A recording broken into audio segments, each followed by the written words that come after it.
Hey guys, welcome back to Zumania. Today we are covering a topic of class 11 that is excretion. आपका ज़्यादा समय ज़ाया ना करते हुए चलिए स्टार्ट करते हैं आज की वीडियो। इस टॉपिक इज एक्सक्रीशन। ये एनसीईआरटी की क्लास 11th का टॉपिक है। बहुत ही इंटरेस्टिंग चैप्टर है। इसके अंदर आप देखेंगे कि कैसे वेस्ट मटेरियल अपनी बॉडी के थ्रू बाहर जाता है और कौन कौन से टाइप के वेस्ट मटेरियल बेसिकली और कौन कौन से ऑर्गन्स या कौन कौन से टिश्यू इस प्रोसेस में काम कर रहे हैं। सो एक्सक्रीशन के अंदर एनसीईआरटी की पहली लाइन ये है कि जो animal accumulate different type of waste या तो मेटाबॉलिकली या इंजेशन के थ्रू, दोनों प्रोसेस से किसी के थ्रू भी एनिमल्स बहुत ज़्यादा अलग अलग टाइप का जो वेस्ट मटेरियल वो एक्यूमुलेट करता है। जैसे उसमें से कुछ टाइप्स दे रखे हैं, जैसे अमोनिया हो गया, यूरिया हो गया, यूरिक एसिड हो गया, कार्बन डाइऑक्साइड, वाटर और कुछ टाइप के आयंस हो गए। आयंस बेसिकली चार पाँच ही दे रखे हैं, sodium, potassium, calcium, sulphate, phosphate या जो कुछ भी है। उसके बाद डिफरेंट डिफरेंट वो बता रखा है कि अगर वो अमोनिया क्रिएट कर रहा है तो वो अमोनोटैलिक हो गया। जो ये कैसे बॉडी से बाहर निकलता है, जो अमोनिया है वो अमोनिया तो डायरेक्ट डिफ्यूजन के थ्रू भी बॉडी से बाहर निकल सकता है, या वो अमोनियम आयन के रूप में फॉर्म हो जाता है। अमोनियम आयन क्या करता है, कार्बन डाइऑक्साइड के साथ रिएक्ट करेगा और यूरिया का फॉर्मेशन कर देगा। कहाँ पे ये बेसिकली प्रोसेस होता है, लीवर के अंदर। बहुत सारे ऑर्गेनिजम्स है और इसके अंदर एक इंपॉर्टेंट थिंग यहाँ पे ये थी कि जो अमोनिया है वो सबसे ज़्यादा मोस्ट टॉक्सिक है वेस्ट मटेरियल में, और जो यूरिक एसिड है वो लीस्ट टॉक्सिक है। जो अमोनिया है वो मोस्ट टॉक्सिक है, तो इसको मोर वाटर चाहिए to excrete out.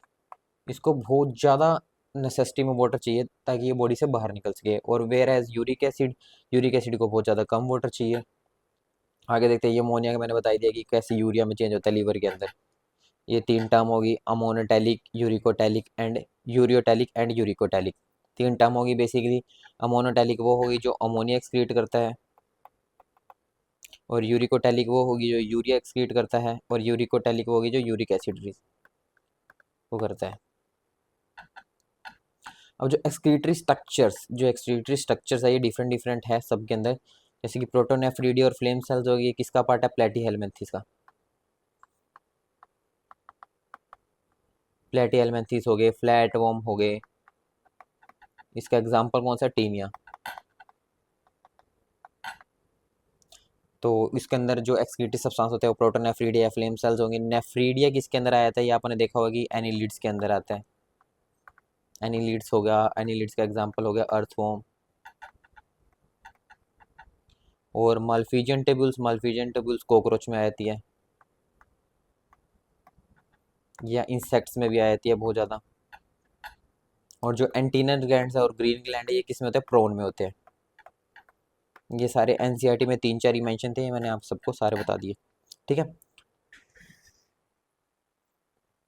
So now अब बेसिक अपने पास आता है किडनी का स्ट्रक्चर। ये है अपनी किडनी का स्ट्रक्चर, जो अपने अंदर जैसे कि मैमीलिया होगी क्लास, उसके अंदर बेसिकली कौन एक्सक्रीट आउट करता है, किडनी के द्वारा एक्सक्रीट आउट होता है। किडनी और ये सारा जो एक्सक्रीटरी स्ट्रक्चर अपना ये देखें आप कितने कितने हैं। अब किडनी दो प्रेजेंट होती है, यूरेटर दो प्रेजेंट होते हैं, यूरिनरी ब्लैडर एक प्रेजेंट होगा। यूरिनरी ब्लैडर बेसिकली काम आता है स्टोरेज के काम आएगा। यूरेथ्रा एक प्रेजेंट है जिसके थ्रू एक्सक्रीट आउट करेंगे, एक्सक्रीट आउट करेंगे, वो यूरेथ्रा एक होगी। अब पोजीशन कहाँ पे है, किडनी की पोजीशन होती है बिटवीन T12 टू L3। जो अपनी पीछे वर्टिब्रेस होती है ना, वर्टिब्रे वर्टिब्रे जो वर्टिब्रे मतलब थोरेसिक 12 और लंबर थर्ड के बीच में किडनी पाई जाती है बेसिकली यहाँ पे। ये तो T12 होगी, यहाँ पे L3 होगी, इस पोजीशन के बीच में ये किडनी पाई जाएगी। किडनी कैसी है, बीन शेप की है। जो इसकी आउटर लेयर है वो किससे मिलकर, कैप्सूल है, कैप्सूल से मिलके बनी हुई है।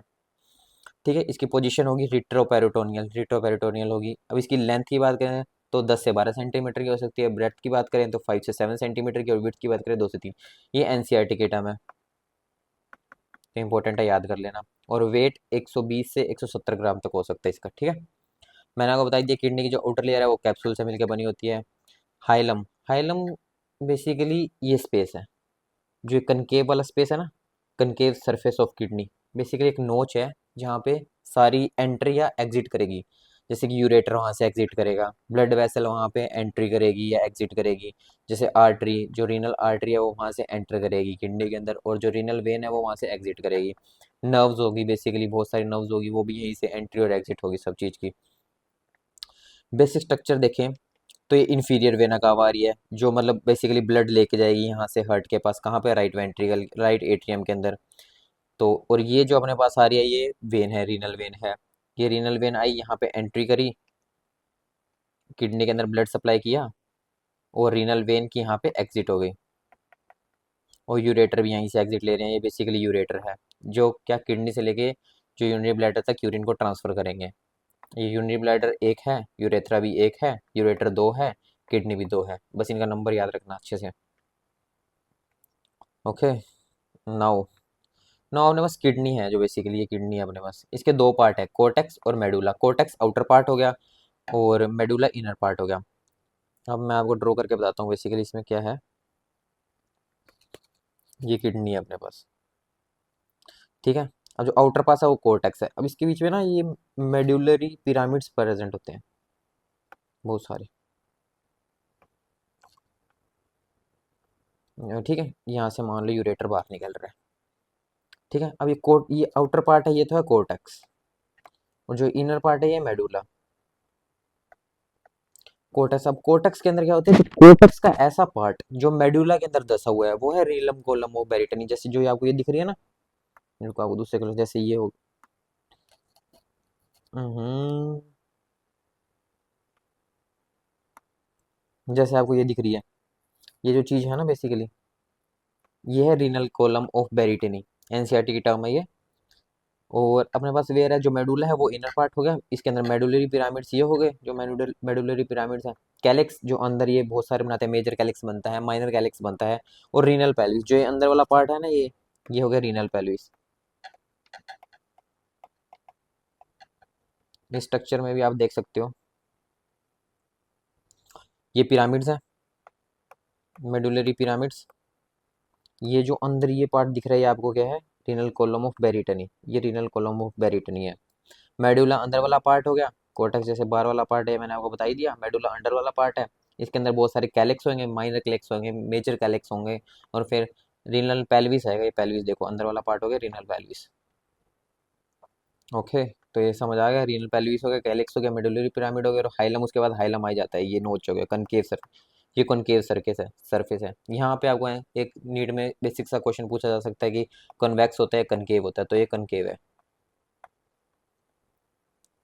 अब ये भी इंपॉर्टेंट है एक बात, the space present between pyramids and renal column of Berytany is filled with adipose connective tissue। ये adipose connective tissue से फिल होता है। तो ये बेसिकली ये स्पेस है ना, ये adipose connective tissue से फिल होगा। ये वही अच्छे से समझाने के लिए कि मेडुलरी पिरामिड्स का क्या चीज़ है, रीनल कॉलम कौन सी है। ये रीनल कॉलम होगी, ये मेडुलरी पिरामिड्स हो ही गए, और ये इनके अंदर कैलेक्स का फॉर्मेशन हो गया। कैलेक्स के अंदर क्या, कलेक्टिंग डक्ट्स बेसिकली ओपन होती है। रीनल आर्टरी की एंट्री हो रही है, यहाँ से रीनल वेन की एग्जिट हो रही है, यूरेटर की एग्जिट हो रही है। रीनल कैप्सूल, ये आउटर लेयर होगी रीनल कैप्सूल। कॉर्टेक्स बताई दिए क्या है। ओके, स्ट्रक्चर ये बेसिकली एक नेफ्रॉन का स्ट्रक्चर है। नेफ्रॉन आपको पता है किडनी की फंक्शनल और बेसिक यूनिट है।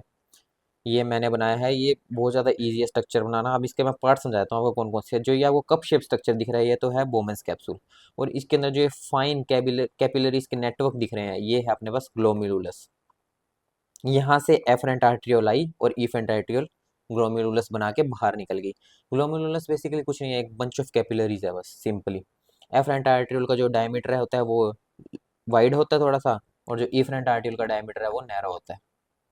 ये इंपॉर्टेंट है, इससे भी क्वेश्चन बन सकता है। उसके बाद पीसीटी आएगा, प्रोक्सिमल कॉन्वोल्यूटेड ट्यूब्यूल्स। उसके बाद लूप ऑफ हेनले आ गया। लूप ऑफ हेनले में डिसेंडिंग लिम्ब हो गया, ये असेंडिंग लिम्ब हो गया। अब असेंडिंग के भी दो पार्ट है, एक तो थिन हो गया और एक थिक हो गया। थिन पार्ट नीचे है, थिक पार्ट ऊपर है। उसके बाद डीसीटी का फॉर्मेशन हो गया। उसके बाद कलेक्टिंग डक्ट्स आएगी, कलेक्टिंग डक्ट्स, कलेक्टिंग ट्यूब्यूल्स, कुछ भी बोल लो। और अब जो ये इफरेंट आर्ट्रियोल है, ये क्या वासा रेक्टा का फॉर्मेशन करेगी, कहाँ पे, हर एक स्ट्रक्चर के अराउंड। ये चाहे वो पीसीटी हो, चाहे वो लूप ऑफ हेनले हो, चाहे वो डीसीटी हो, ये सब के अराउंड क्या एक ब्लड वेसल का नेटवर्क फॉर्म कर लेगी, ताकि ब्लड सप्लाई और इनके बीच में क्या काउंटर करंट मैकेनिज्म चलता है, वो आगे आप देखेंगे काउंटर करंट मैकेनिज्म कैसे वर्क करता है। अब नेफ्रॉन, नेफ्रॉन के पार्ट आगे मैंने आपको जैसे अभी शो करा कि ग्लोमेरुलस को बोमेंस कैप्सूल, और ग्लोमेरुलस कौन सा, बोमेंस कैप्सूल तो कप शेप स्ट्रक्चर हो गया। उसके अंदर जो फाइन कैपिलरीज है वो ग्लोमेरुलस हो गया। इस दोनों इस पूरे स्ट्रक्चर को मिला के क्या कहेंगे आप, माल्फिजियन बॉडी और रीनल कॉर्पसल्स। जो ये वाला बेसिकली स्ट्रक्चर हो गया ना पूरा ऊपर ऊपर वाला, इस अलग से स्ट्रक्चर का नाम है माल्फिजियन बॉडी भी इसको कहते हैं और रेनल कॉर्पसल्स भी कहते हैं। एनसीईआरटी की टर्म है ये भी। उसके बाद पीसीटी आ गया, लूपोफेनले आ गया, डीसीटी आ गया, कलेक्टिंग डक्ट आ गया। यहाँ पे एक नोट करने वाली बात ये है, जो पीसीटी, डीसीटी और माल्फिजियन बॉडी है, बेसिकली जो ये नेफ्रॉन के ऊपर ऊपर वाले पार्ट हो गए, ये माल्फिजियन बॉडी आएगी ऊपर, फिर यहाँ पे पीसीटी होगी, फिर यहाँ पे डीसीटी होती है। तो ये सारे कहाँ पे प्रेजेंट होते हैं? ये कोर्टेक्स रीजन में प्रेजेंट होते हैं। जो किडनी का अपने बेसिकली दो पार्ट थे, कोर्टेक्स और मेडुला, तो ये आउटर पार्ट में प्रेजेंट होते हैं कोर्टेक्स रीजन में। और जो लूपोफेनले, जो बीच का लूपोफेनले रह गया, जो यू शेप स्ट्रक्चर है, वो मेडुला रीजन में प्रेजेंट हो सकता है। अब जो इसकी लूपोफेनले की लेंथ है, इसके बेस पे दो टाइप के नेफ्रॉन प्रेजेंट होते हैं, या तो कोर्टिकल नेफ्रॉन या जक्स्ट्रा मेडुलरी नेफ्रॉन्स। जो कोर्टिकल नेफ्रॉन्स है वो मैक्सिमम नंबर में प्रेजेंट होते हैं, डेट इज 80%, और जो मेडुलरी नेफ्रॉन्स है वो 20% होते हैं। जो कोर्टिकल नेफ्रॉन होते हैं, कोर्टिकल नेफ्रॉन क्यों कहते हैं? क्योंकि उनका ज़्यादा पार्ट कोर्टेक्स में प्रेजेंट होता है और उनका लूपोफेनले शॉर्ट होता है, शॉर्ट लूपोफेनले है। और जस्ट्रा मेडुलरी नेफ्रॉन, उनका लूपोफेनले लॉन्ग होता है, मतलब मेडुला के अंदर ज़्यादा दसा होता है। जो अपने किडनी के अंदर मेडुला नहीं बनाए थे, उनके अंदर ज़्यादा दसा होता है लूपोफेनले। तो वासा रेक्टा इज एब्सेंट और हाईली रिड्यूस। जो कोर्टिकल नेफ्रॉन होते हैं उनके अंदर वासा रेक्टा या तो एब्सेंट होगी या हाईली रिड्यूस होगी। वासा रेक्टा बेसिकली है क्या? वासा रेक्टा है कैपिलरीज अराउंड द लूपोफेनले। तो लूपोफेनले कोर्टिकल नेफ्रॉन में अगर छोटा है तो वासा रेक्टा या तो रिड्यूस होगी या एब्सेंट होगी। Now come to the topic urine formation. Urine formation के अंदर बेसिकली तीन स्टेप्स हैं। एक तो अल्ट्रा फिल्ट्रेशन, दूसरा रीअब्जॉर्प्शन, तीसरा सिक्रीशन। तीन ही काम करने हैं। पहले तो उसको छलनी की तरह छान लेना है, उसके बाद रीअब्जॉर्प्शन, जो जो एसेंशियल सब्सटेंस है वो वापस ले लो फिल्ट्रेट से, और जो अपने काम के नहीं है अपनी बॉडी के लिए, उनको सिक्रीट आउट कर दो वापस फिल्ट्रेट के अंदर। तो यूरिन फॉर्मेशन, और जो बचा हुआ सब्सटेंस है अब जो लास्ट में बच जाएगा वो यूरिन हो जाएगा, जिसको अपने डिस्पोज ऑफ करना है बॉडी से। तो अल्ट्रा फिल्ट्रेशन, सिक्रेशन, ये हर एक चीज take place in different part of nephron. Nephron के अलग अलग पार्ट में होते हैं। जैसे अल्ट्रा फिल्ट्रेशन तो माल्फिजियन बॉडी के अंदर ही हो गया, बेसिकली बोमेंस कैप्सूल और ग्लोमेरुलस के बीच में। सबसे पहले आप अल्ट्रा फिल्ट्रेशन या फिल्ट्रेशन की बात करते हैं। फिल्ट्रेशन किसकी मदद से होता है? Filtration with the help of three type of pressure. Basically जो अल्ट्रा फिल्ट्रेशन में तीन टाइप के प्रेशर काम आते हैं। तीन टाइप के प्रेशर कौन कौन से हैं? जीएचपी हो गया, बकोप हो गया, सीएचपी हो गया। इनकी फुल फॉर्म देखें तो क्या है? GHP glomerulus hydrostatic pressure, BCOP blood colloidal osmotic pressure, और सीएचपी क्या? Capsular hydrostatic pressure. अब मैं आपको सिंपल भाषा में समझाऊं तो ग्लोमेरुलस हाइड्रोस्टैटिक प्रेशर तो वो है जो बेसिकली जो फिल्ट्रेट हो रहा है, जो भी अपने पास जो भी फिल्ट्रेट है या जो भी अपने पास सौदा पत्ता है वो फिल्टर हो रहा है, वो प्रेशर एक्सर्ट करेगा, वो तो है ग्लोमेरुलस हाइड्रोस्टैटिक प्रेशर, जो कि होता है 60 से 70 mm ऑफ एच। और बकोप, बकोप बेसिकली ब्लड क्लोइडल, क्लोइडल क्या होता है? प्रोटीन्स हो गए बेसिकली, जो अपने ब्लड के अंदर जो बेसिकली प्रोटीन प्रेजेंट है वो प्रेशर लगाएंगे। तो वो हो गया ब्लड क्लोइडल ऑस्मोटिक प्रेशर, ये 32 mm ऑफ एच जी होता है, 32 mm ऑफ एच जी। और जो लास्ट आता है वो होता है सी एच पी। अब जो कुछ अमाउंट फिल्ट्रेट होके आ गया, मान लो वोमेंस कैप्सूल के ल्यूमन में कुछ फिल्ट्रेट अपने पास आ गया, अब वो उधर पड़ा है और ऊपर से और आ रहा है फिल्ट्रेट, तो अब जो नीचे पड़ा है ल्यूमन के अंदर वो भी तो कुछ प्रेशर लगाएगा अपोजिट डायरेक्शन में, तो वो हो गया अपने पास कैप्सुलर हाइड्रोस्टैटिक प्रेशर। मतलब जो ऑलरेडी फिल्टर हो चुका है वो अगर प्रेशर लगाएगा फिल्ट्रेट तो वो होगा C H P, capsular hydrostatic pressure, जो कि है 18 mm ऑफ एच जी। अब इनकी डायरेक्शन देखते हैं सबसे पहले।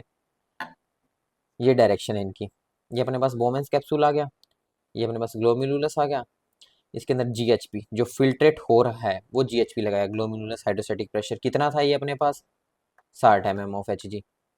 और फिर ये लगाएगा बकोप, ये जो प्रोटीन है, प्रोटीन प्रेजेंट है बेसिकली ब्लड के अंदर, ये लगाएंगे बकोप इस डायरेक्शन में। तो ये अपने पास 32 mm ऑफ एच जी था। और नाउ जो बोमेंस कैप्सूल के अंदर जो फिल्ट्रेट प्रेजेंट है वो भी तो कुछ प्रेशर लगाएगा वापस इसके ऊपर, तो वो हो गया C H P, capsular hydrostatic pressure, जो कि 18 mm ऑफ एच जी था। तो हम इनकी डायरेक्शन देखें तो जी एच पी तो नीचे की साइड है, सी एच पी ऊपर की साइड है, तो बकोप भी ऊपर की साइड है। दोनों मतलब बकोप और C H P opposite direction में है जी एच पी के। तो सिंपली इससे अपने पास क्या आएगा? इफेक्टिव फिल्ट्रेशन प्रेशर कितना आएगा? इफेक्टिव फिल्ट्रेशन प्रेशर क्या है? G H P minus BCOP minus C H P. तो इनको आप सोल्व करेंगे तो 10 से 20 mm ऑफ एच जी आ जाएगा। जो इफेक्टिव फिल्ट्रेशन प्रेशर, जो मतलब इफेक्टिव प्रेशर है वो 10 से 20 mm ऑफ एच जी है, जिसकी वजह से अपना जो छलनी में से फिल्ट्रेट हो रहा है, अपना बेसिकली ब्लड है जो फिल्ट्रेट हो रहा है, जो उसको सामान नहीं चाहिए, जो भी उसके लिए वेस्ट मटेरियल है, जो बॉडी को लगता है कि वो उसके लिए वेस्ट मटेरियल है, वो फिल्ट्रेट हो गया ल्यूमन में आ जाएगा बोमेंस कैप्सूल के। अब फिल्ट्रेशन फ्रैक्शन क्या होता है? फिल्ट्रेशन फ्रैक्शन होता है G F R by R P F into 100। G F R क्या है? Glomerulus filtrate rate. Glomerulus filtrate rate कितना होता है? The amount of filter formed by the kidney per minute. एक मिनट के अंदर किडनी कितना फिल्ट्रेट फॉर्म कर रही है, वो है GFR। तो ये लगभग होता है 125 ml के लगभग, 1 मिनट के अंदर 125 ml फिल्ट्रेट फॉर्म कर देती है किडनी, सोच सकते हो। तो फिल्ट्रेशन फ्रैक्शन कितनी होगी टोटल, 19.2।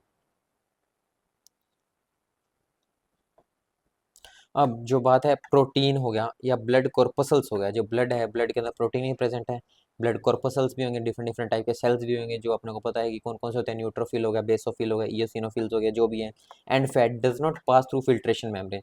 जो फिल्ट्रेशन मेम्ब्रेन है ग्लोमेरुलस की, उसके थ्रू ना ही तो प्रोटीन बाहर आएंगे, ना ही ब्लड कॉर्पसल्स है वो बाहर आएंगे, और ना ही फैट आएंगे, कहाँ, ल्यूमेन में, वोमेन्स कैप्सूल के। ये कभी भी बाहर नहीं आए, और बाहर क्या आएगा, जो भी वेस्ट मटेरियल है, जैसे कि आपने ऊपर देखा था कि कुछ सोल्ट्स हो गए या जो बॉडी को नीड नहीं है, वो चीज़ें बाहर आएगी सिर्फ। अब यहाँ पर फिल्ट्रेशन होती कैसे है वो देखते हैं। फिल्ट्रेशन होती है 3 मेम्ब्रेन के थ्रू, बेसिकली इसमें 3 मेम्ब्रेन का काम है। पहली endothelium of glomerulus blood vessel, जो ग्लोमेरुलस की जो कैपिलरीज है इनकी एंडोथीलियम। दूसरी बेसमेंट मेम्ब्रेन, जो इन दोनों के बीच में बेसमेंट मेम्ब्रेन प्रेजेंट है वो। और तीसरी एपिथीलियम ऑफ बोमेन कैप्सूल, जो बोमेन कैप्सूल की लेयर है वो खुद क्या करती है, और उसकी लेयर की खुद की मतलब अब 3 लेयर के थ्रू होगी। जो बोमन कैप्सूल की लेयर है वो खुद 3 होगी ना, बेसिकली कौन कौन सी, endothelial of glomerulus blood vessel, basement membrane और एपिथेलियम ऑफ बोमन कैप्सूल। अब जो सेल्स होते हैं बोमन कैप्सूल की लेयर के, उनको क्या नाम दिया था, पोडोसाइट सेल्स। ये टर्म याद रखना, स्क्रीनशॉट ले लो इस चीज का। पोडोसाइट सेल्स वो होते हैं, पोडोसाइट सेल्स बेसिकली ये रहे। अब पोडोसाइट सेल्स के अंदर जो बीच में स्पेस प्रेजेंट होते हैं उनको कहते हैं फिल्ट्रेशन स्लिट्स या स्लिट पोर, और इनका नाम होता है फेनिस्ट्रे। ये कितने होते हैं, ये पोर का साइज कितना होता है, 70 से 100 नैनोमीटर,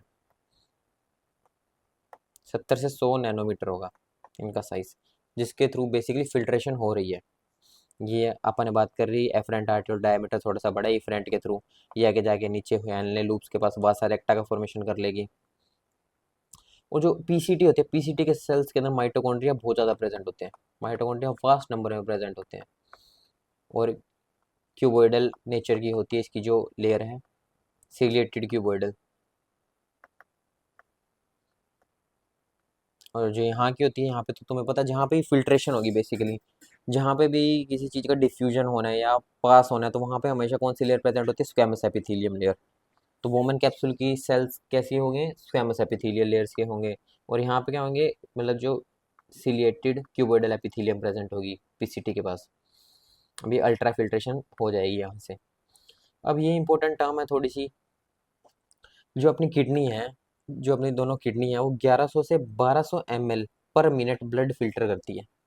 कि मतलब ब्लड आया 1100 से 1200 ml 1 मिनट में किडनी ने फिल्टर कर दिया, जो कि कितना है, 1/5 of blood pumped by both ventricle, दोनों वेंट्रिकल का 1/5 है जितना भी ब्लड आता है दोनों वेंट्रिकल से। और उसमें 650 ml क्या हो गया, आरपीएफ हो गया, रीनल प्लाज्मा फ्लो। जो रीनल प्लाज्मा उसमें 650 ml हो गया।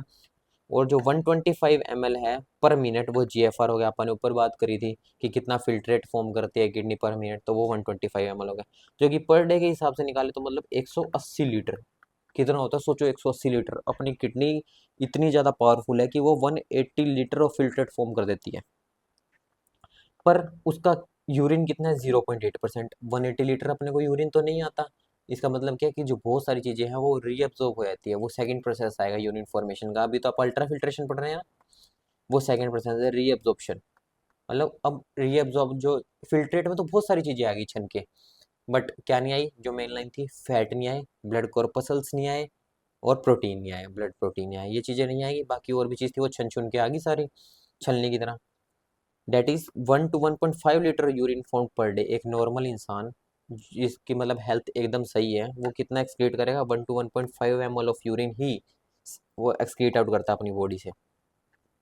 अब ये बेसिकली पाथवे है छोटा सा, ये भी देख लो। सबसे पहले अपने पास कहाँ पे आएगा, ल्यूमन ऑफ वोमेन कैप्सूल आ गया, फिल्ट्रेट, फिल्ट्रेट आ गया ल्यूमन में। उसके बाद नेक में जाएगा, नेक से पीसीटी में जाएगा, पीसीटी से लूपोफैनली में जाएगा, लूपोफैनली से डीसीटी में चला गया, डीसी से कॉमन कलेक्टिंग टेब्यूल में चला गया। अब कलेक्टिंग टेब्यूल में आने से पहले पहले तो वो ग्लोमेरुलस फिल्ट्रेट था, कि मतलब चीज़ें आ रही थी, रीअब्जॉर्ब भी हो रही थी और सिक्रीशन भी की जा रही थी उसके अंदर। जैसे ही वो कलेक्टिंग टेब्यूल के अंदर पहुंचा, वो क्या बन गया, यूरिन। अब मतलब क्या है, सिर्फ वो वेस्ट मटेरियल बॉडी के लिए नहीं, अब ना उसको बॉडी बॉडी ने अब उसके अंदर कुछ सिक्रिएट करना, ना बॉडी ने उसके अंदर से कुछ एब्जॉर्ब करना। तो कलेक्टिंग टेब्यूल से वो जाएगा duct of Benelli, duct of Benelli से वो जाएगा रीनल पेपिला, रीनल पेपिला से जाएगा माइनर कैलेक्स में, माइनर कैलेक्स से जाएगा मेजर कैलेक्स में, मेजर कैलेक्स से जाएगा पेल्विस में, पेल्विस से आ जाएगा यूरेटर के अंदर, यूरेटर से आ जाएगा यूनरी ब्लैडर के अंदर, यूनरी ब्लैडर से चला जाएगा यूरेथ्रा के पास, और यूरेथ्रा से excrete out. So this is part 1 of excretion. तो हमने लगभग अल्ट्रा फिल्ट्रेशन तक कंप्लीट कर लिया है।